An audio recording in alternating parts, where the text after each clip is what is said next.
Bismillahirrahmanirrahim. Assalamualaikum warahmatullahi wabarakatuh. Perkenalkan, saya Muhammad Dafa Fajayana dari Universitas Islam Negeri Sunan Gunung Jati Bandung, jurusan Pendidikan Agama Islam kelas 3C. Dalam video kali ini saya akan menjelaskan sedikit tentang aplikasi AI yang bernama Perplexity AI. Perplexity AI ini, sebelum kita melakukan sebuah tutorial, kita harus mengenal dulu apa sih itu Perplexity. Maka dari itu saya akan menjelaskan sedikit. Jadi Perplexity ini Perplexity ini merupakan suatu teknologi AI yang dimana dipelopori atau diciptakan oleh seorang ilmuwan mini riset di OpenAI yang bernama Arifan Srinivas pada tahun 2022. Jadi Arifan Srinivas ini merupakan suatu ilmuwan merupakan seorang ilmuwan di mini riset OpenAI.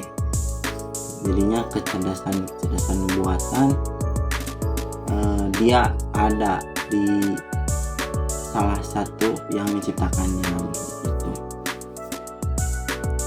Kemudian apa sih kegunaannya Perplexity ini? Perplexity ini juga bisa digunakan sebagai search engine atau sebagai fitur pencari dalam Google. Itu ada tuh kan fitur mencari sesuatu atau mencari informasi. Nah, Perplexity ini juga tidak jauh dari search engine itu. Kemudian Perplexity ini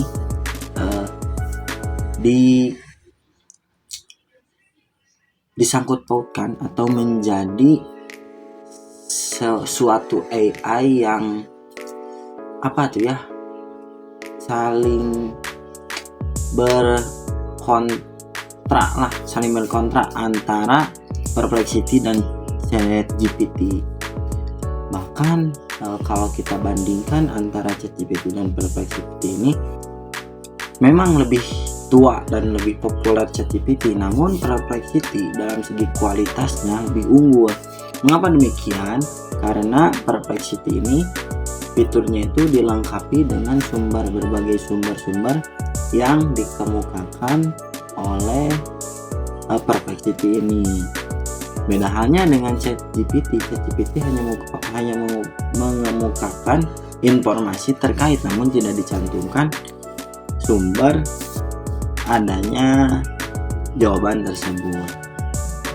Kemudian apa sih keunggulan dari Perplexity ini? Yang pertama kita bisa mendapatkan berbagai informasi dari Perplexity ini. Kemudian yang keduanya itu, ketika kita sudah mendapatkan satu jawaban, kita bukan hanya mendapatkan jawabannya saja, akan tetapi mendapatkan juga referensi dari mana jawaban ini didapatkan oleh si Perplexity ini. Makanya tadi saya sampaikan bahwasanya Perplexity ini menurut saya pribadi lebih unggul daripada ChatGPT, karena memang fiturnya itu lengkap dengan referensi yang dicantumkan. Kemudian yang ketiganya, Perplexity ini juga ketika kita salah dalam melakukan pertanyaan atau kita salah menyantumkan informasi atau apa yang akan kita cari dari Perplexity ini, kita itu salah. Nah, kita bisa melakukan pengeditan terhadap pertanyaan yang akan kita cantumkan di Perplexity ini, bisa kita edit. Kemudian Perplexity ini juga dilengkapi dengan fitur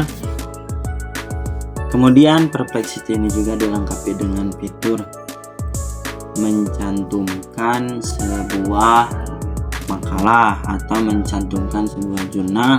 Kemudian bisa kita ambil atau cari kesimpulan dari makalah tersebut dan lain sebagainya. Oke, mungkin sekian dari penjelasan terkait complexity. Kita lanjutkan ke tutorialnya. Let's go. Nih guys ya.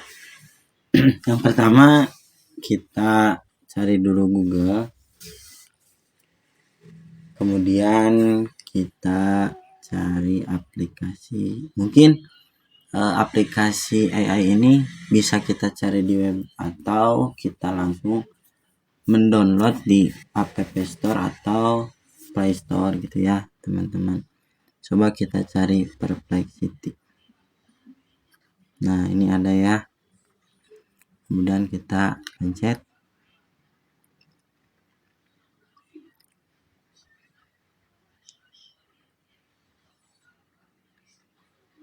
Nah untuk Perplexity ini bisa berbayar atau tidak, gratis. Namun kita ambil yang gratis ya guys ya. Nah jadi gini kalau di HP. Kalau misalkan dalam laptop itu mungkin agak beda sedikit fiturnya, namun kita di HP saja ya. Nah untuk Perplexity ini, jadi fiturnya yang pertama itu ada search engine atau penelusuran, suatu fitur untuk melakukan penelusuran itu di sini. Misalkan kita akan mencari suatu misalkan buatkan pidato bahasa Indonesia. Nah kita coba guys. Nah di sini ada nih tercantum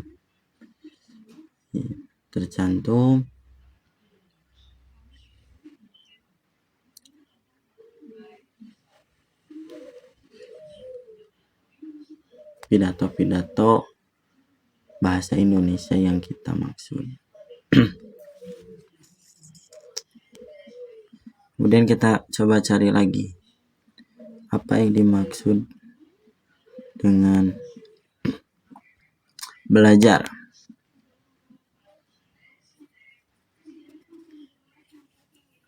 Nah, di sini tercantum belajar adalah proses yang dilakukan individu untuk mencapai perubahan tingkah laku, baik dalam pengetahuan, keterampilan, sikap maupun nilai positif dan lain sebagainya ke bawah.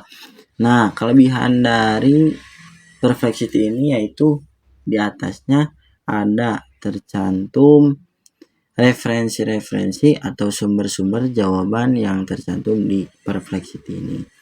Mulai dari jurnal, kemudian makalah, dan lain sebagainya. Kemudian yang menjadi menarik dari Perplexity ini yaitu dalam pencariannya itu tidak lama dan tidak ribet. Jadinya kayak tadi kan, misalkan apa yang dimaksud dengan belajar, tadi langsung tercantum tuh, belajar adalah suatu proses dan lain sebagainya. Jadinya tidak terlalu lama menunggu dan jauh dari kata nge-lag atau ngebug dan lain sebagainya. Kemudian yang kedua, dalam fitur ini juga kita bisa mencantumkan suatu makalah yang mana kita bermaksud untuk melakukan suatu ringkasan atau meresum dari sebuah makalah. Contoh, nah kita harus ini dulu ya guys, harus daftar dulu biar gampang gitu. Nah kita cantumkan misalkan di sini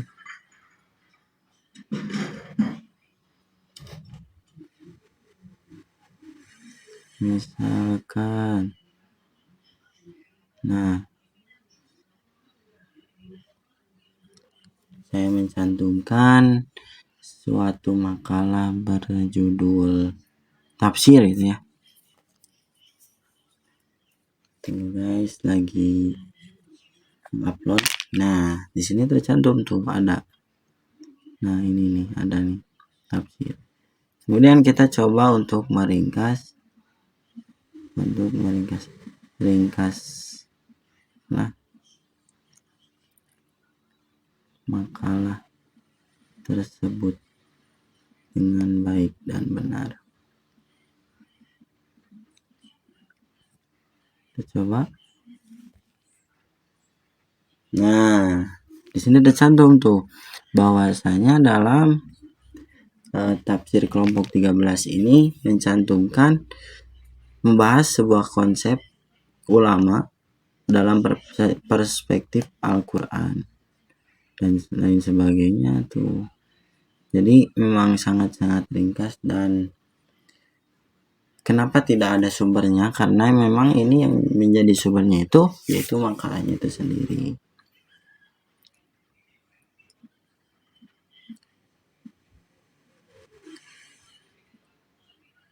Kemudian yang menjadi kelebihannya ini juga yaitu ada fitur library. Jadi ketika kita sudah mencari namun ternyata tidak ada atau tenggelam, nah kita cari tinggal ke library. Nah di sini akan ada riwayat-riwayat kita seperti ini dulu. Nah di sini ada tuh pencarian, itu pencarian. Coba kita cari lagi definisi mengajar. Nah di sini tercantum tuh, tercantum.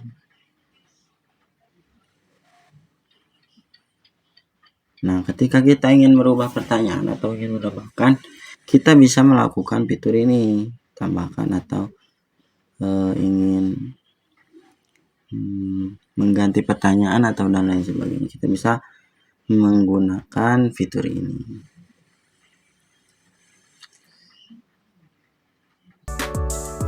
Nah mungkin sekian ya guys ya apa yang dapat saya sampaikan, semoga bermanfaat bagi kalian semua. Mohon maaf apabila banyak kesalahan, dan semoga bermanfaat untuk saya pribadi khususnya, umumnya untuk kalian semua. Amin ya rabbal alamin. Sekian, assalamualaikum warahmatullahi wabarakatuh.